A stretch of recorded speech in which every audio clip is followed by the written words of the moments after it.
सबसे पहले दो समीकरण दिया हुआ है, इसको समीकरण 1 मान लेंगे और इसको समीकरण 2 मान लेंगे।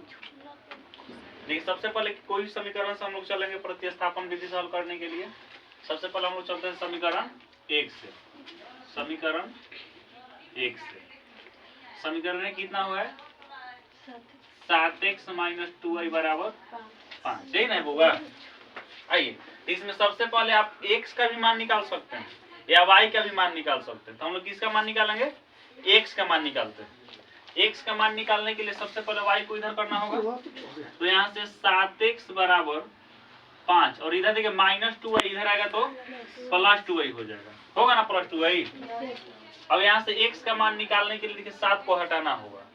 7 को हटाने के लिए x का जब मान निकालिएगा तो 5 + 2y और बटा में कितना हो जाएगा 7 होगा। यहाँ तक किसी को दिक्कत है? इसको हम मान लेते हैं समीकरण 3 मान लेते हैं, ठीक है, क्योंकि बाद में हमको इसमें y का मान रखना होगा, इसलिए हम इसको समीकरण 3 मान लेते हैं। अभी x का जो अभी मान है अधूरा मान है या पूरा x का मान नहीं। इस x के मान को अब हम किसी भी समीकरण में, देखिए 1 से चले हुए तो किस में रखेंगे हम लोग, समीकरण 2 में रखना होगा नहीं। तो हम इस x के मान को लिखते हैं कि समीकरण 2 में रखने पर लिखेंगे कि x का मान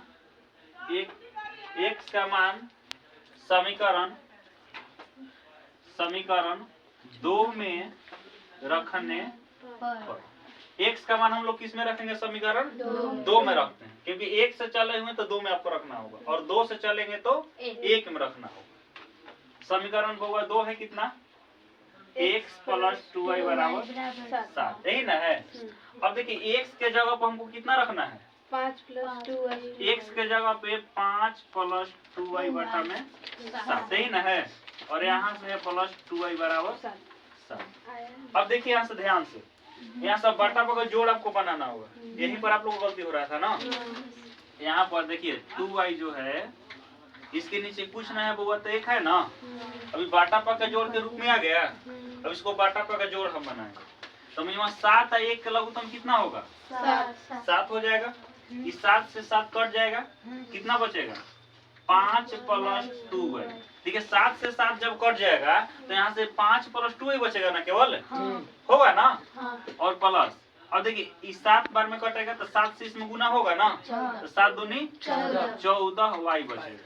कोई दिक्कत यहाँ तक? और बराबर में क्या हो जाएगा 7। यहाँ तक किसी को दिक्कत? अब यहाँ से बाई क्रॉस नियम करेंगे। आपको पता होगा इसे इससे गुना किया जाता है और 7 से इसमें गुना किया जाता है, बाई क्रॉस नियम। आइए यहाँ पर देखिए, तो 1 से गुना कीजिएगा तो सब संख्या वही रह जाएगा आपका, कितना हो जाएगा 5 + 2y और प्लस 14y और बराबर कितना हो जाएगा 7 × 7 = 49। कोई दिक्कत? वो देखिए बीच में बराबर का चिन्ह था, पैरों का निशान चलेगा। अब देखिए दोनों एक जैसा है, 2y या 14y ना, तो यहाँ से 5 + 14 = 16y बराबर कितना 49 हो जाएगा। कोई दिक्कत है यहाँ तक? अब यहाँ से बउआ देखिए कि 16y को इधर रख लेते हैं, 49 हो गया और इधर आएगा तो -5 हो जाएगा, प्लस में 5 हो जाएगा तो -5। अब 16y = 49 में से 5 घटेगा तो कितना बचेगा 44 नहीं। और यहाँ से y का जो मान निकलेगा बउआ तो 44 बटा कितना 16, ये कट जाएगा 22 दूनी 44, 8 दूनी 16, 11 दूनी 22 और 4 दूनी, यानी कि y का जो मान हमारा कितना है 11/4 ना, 11/4। यह मेरा किसका मान निकाला y के, ना तो किसी को दिक्कत नहीं। कहाँ पर 11/-4। 11/-4 माइनस नहीं ना होगा, क्योंकि 49 में से 5 घट रहा है ना, तो प्लस में ही ना आएगा नहीं। कोई दिक्कत? तो माइनस में कहाँ से आ जाएगा, ये 49 से आपका इधर प्लस में था उधर आएगा तो -5 हो जाएगा, घटेगा तो। ठीक है, अभी y के मान बउआ कोई भी समीकरण में आप रखिए x का मान निकलेगा। आइए तो हम सबसे पहले 3 में रख देते हैं, आसान है थोड़ा सा नहीं, तो लिखेंगे कि y का मान समीकरण 3 में रखने पर समीकरण 3 में रखते हैं। समीकरण 3 है आपका कितना, x बराबर 5 प्लस 2y बटा में कितना है 7। आइए तो y के जगह पर कितना रखना है बउआ, 5 प्लस 2 गुने y के मान 11 बटा 4 और बाटा में कितना होगा 7। यही ना, देखिए y के जगह पर हम रखें 11 बटा 4 और बाटा में कितना आएगा 7 होगा।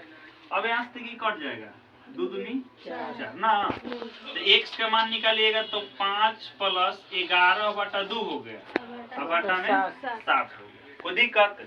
अब इसको हल कर दीजिए, हल कीजिएगा तो कितना होगा, देखिए 5 दूनी, जैसे इसके नीचे भी कुछ ना तो एक है ना जी, तो 5 दूनी 10 और 10 और 11 कितना हो जाएगा 21, 21 बटा 2 और फिर बटा कितना होगा 7। को दिक्कत? अब आपको यहाँ पर समझना है कि इसके नीचे भी कुछ ना है तो क्या होगा 1 है और 4 गो वाला आपको हम बताए थे, यहीं पर देख लीजिए कि x का जो मान निकालिएगा तो 21 बटा 2 और गुना कीजिएगा तो 1 ऊपर चल जाता है ना जी, 1 बटा कितना होगा 7 हो जाएगा नहीं। अब गुना कर दीजिए, 21 में 1 से गुना कीजिएगा 21 और 7 दूनी 14, यानी बउआ x का जो हमारा मान आया कितना आया 21 बटा 14। देखिए 7 से कट जाएगा, 7 से कट जाएगा ना, 7 से कटा दीजिए, 7 दूनी 14, देखिए 7 से कटा दीजिए,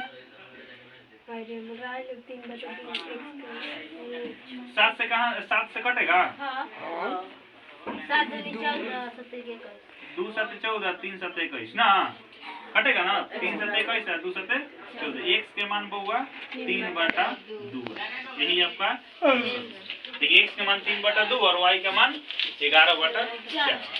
कोई दिक्कत? नहीं। ठीक है।